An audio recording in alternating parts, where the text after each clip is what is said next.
Guys, binilan ko siya ng cake, tapos ito special gift to, tapos ito flowers. Tapos sa likod nitong car, ayun may balon doon. May mga balloons doon sa likod, tapos doon ko gagawin yung surprise ko mamaya. And hinihintay ko siya ngayon, ang tagal-tagal niya pumunta dito. And also guys, later magdi-date kami, magdi-dinner kami somewhere around BGC. And ayun guys, kayo, kamusta naman yung Valentine's Day niyo? Special tong Valentine's sa akin kasi last year ang dami naming na-achieve. And then 3 years na kaming magjowa ni Honey Bunch. So, kaka 3 years lang namin noong January 12. So, marami na kaming achievements. And this is just a celebration of that. And more celebrations to come. So, susulatan ko rin pala siya ng letter. Ayan, para sweet tayo. Ayan, para ma-feel niya talaga na mahal ko siya. Ayan. Wala pala akong papel guys. Envelope lang to. Tapos, dito na lang ako sa likod magsusulat. Pwede naman yun, di ba? Hindi talaga ako ma-letter na tao, pero today is a special day. Kaya bibigyan natin si Honey Bunch ng letter. Sana na-touch ka. So tapos na ako. 1, 2, 3. Siya lang pwede magbasa neto. Guys, may problema ako kasi ang hangin dito. Pag binuksan ko tong likod ng kotse ko, lilipad lahat ng balon sa daan.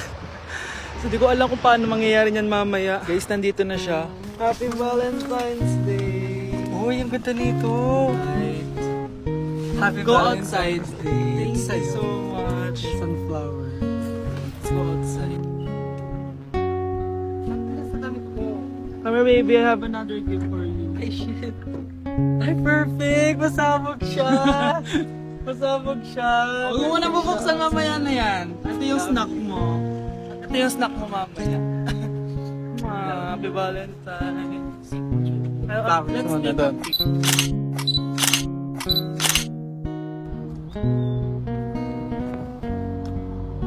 So guys, may dala pa pala siyang flowers. Matagal na sinasabi ni Honey Bunch na gustong gusto niya daw yung amoy na naamoy niya sa mga mall. So ayan, binilan ko na siya finally.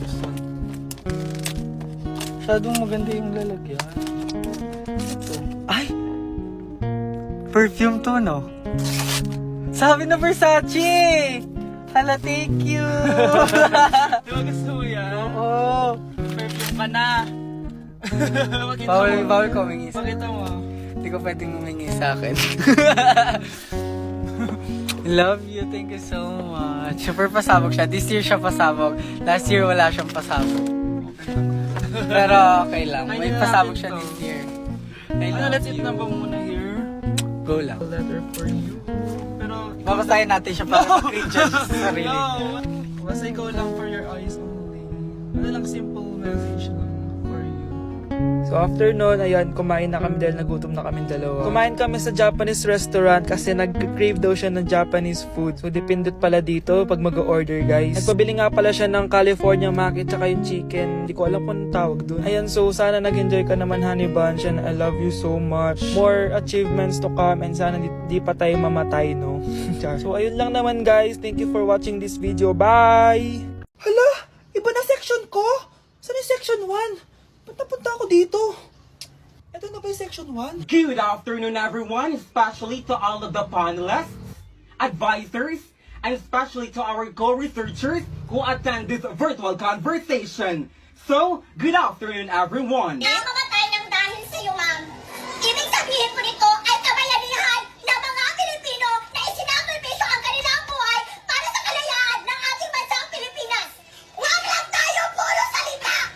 Dapat ipinapakita din natin sa ating ginagawa! Ikaw, bago ka lang dito, di ba? What is the biggest mistake? Ma'am, the biggest beef stick. Anong beef steak, ha? Alas na ako dito. Guys, it's time! Oh, mga anak, pumunta na kayo lahat sa mesa. Wait lang, patapos na itong makeup ko. Sandali lang, pinapasa ko na yung last assignment ko of the year. Wait lang, patapos na ito nilalaro ko. Teka, nasan tatay nyo? Ay naku, ano bang bago? Gisingin nyo na. Okay, bago tayo kumain, may challenge tayo. Hala, anong prize na? Pera? Ayan, diyan ka magaling eh. Hindi. May magsasabi kung sino sa buong pamilya ang ganito. Tapos, ituturo natin kung sino ang akma sa sinabi. Okay. Sino sa buong pamilya ang matakaw sa fries? Huy! Sabi ko, wag mo na kumain eh. Ang takaw mo talaga. Sino sa buong pamilya ang palaging nagpupuyat? Ang dami kasing schoolworks eh. O eto, sino sa buong pamilya ang palaging nagpapatawa sa mesa? Nakakatawa ba ako? Sino sa buong pamilya ang amoy chicken joy? kasi itong Chicken Joy eh. Sino sa buong pamilya ang malilibre ng Jollibee? Ayan, diyan kayo magaling. O eto, sino sa buong pamilya ang the best maghanda ng pagkain? Ay sus! At dahil dyan, kumain na tayo!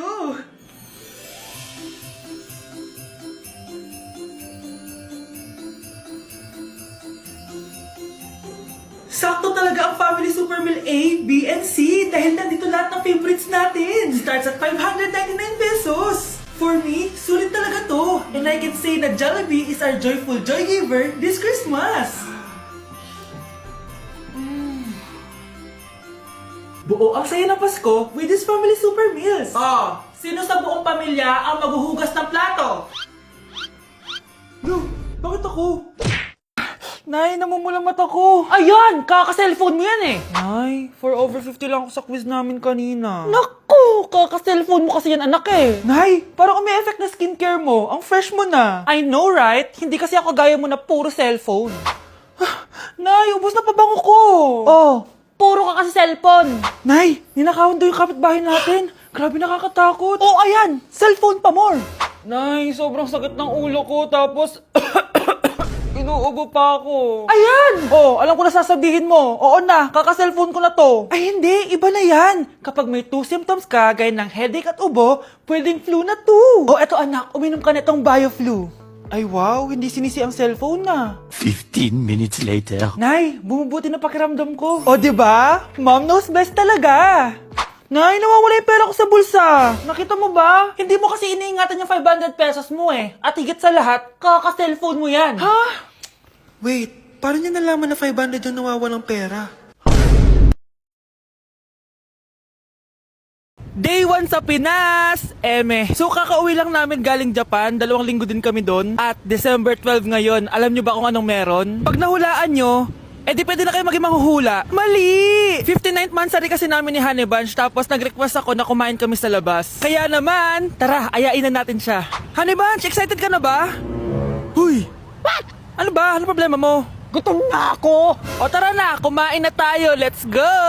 Guys, nag-aabordo na tong kasama ko kaya kumain na tayo. Tara na! Dito nga namin napiling kumain sa Chili's. Nag-crave kasi kami na something new pero sobrang sarap. Ito nga pala yung mga in-order namin, yung baby back ribs. Sabi ko parang ang sarap nito, itong fajitas. Tapos sabi ko kuha din tayo ng dessert, yung high and mighty pie. Unang napansin ko yung ganda ng ambience ng store nila. Habang sineserve nga yung mga pagkain, ayan no, sobrang saya na ni Honey Bun. Tululaway talaga mga be. Kita niya naman na sobrang tender at humihiwalay na talaga yung meat sa buto. Grabe, unang kagat ko pa lang, heaven na. Tignan ko na lang kung magreklamo pa tong isa. Next naman namin tinry itong fajitas. Nirarap pala to guys. Ilalagay mo lahat yan, tapos maglagay ka ng sauce, tapos sabay-sabay mo kainin. Nung kinain ko to, iba-iba yung nalalasahan ko pero ang sarap ng combination. Hindi na nga rin nagpahuli tumikim to si Honey Bun. Tignan niyo naman yung reaction niya. At sinerve na nga itong high and mighty pie. Grabe, tignan niyo naman. Nung tinikman ko siya, para siyang ice cream, tas meron din siyang peanut sa loob at chocolate. Grabe talaga to, parang bata oh. Kailangan pang subuan.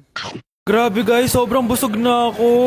Guys, kasama namin yung anak namin, oh. Masarap ba yung kinain mo? Loaded na nga ako, may baby na ako. Sinong baby? Hello?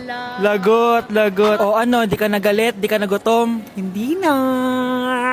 For me, sobrang sarap at babalik-balikan talaga namin ng Chili's. Craving satisfied talaga, kaya kayo, itry nyo na. Orderin nyo na rin yung baby back ribs, fajitas at high mighty pie from Chili's. So yun lang guys, bye! Hoy kayo matulog na kayo. Papatin ko na yung wifi.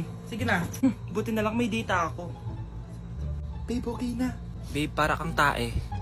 Bakit naman, babe? Kasi hindi kita kayang paglaruan. Parang tanga to. Ano ba yan natin? Likot-likot mo. Nagre-review ako dito. Alam mo, kailangan mo ng jowa kasi ang boring ng buhay mo. Ate, di ko kailangan ng jowa, okay? Kailangan ko maging top 1 sa school namin. Kuya! Sino ba naman tao natutulog na nakasalamin? Ngeta naman, Kyle! Natutulog ako, di ba? Hindi ako yun natutulog ako eh. Kung ayaw matulog, mapatulog ka. Ba't ang ingay ng mga batang yun? Teka lang. Ano ba yan ang ingay nyo? Hindi ako mapag-focus dito. Pinang matulog, mga punyeta talaga yun. Sinali, bakit? Bakit ang ingay nyo? Di ba sabi matulog na? Matulog na kayo Yes, makakapag-tiktok na ako.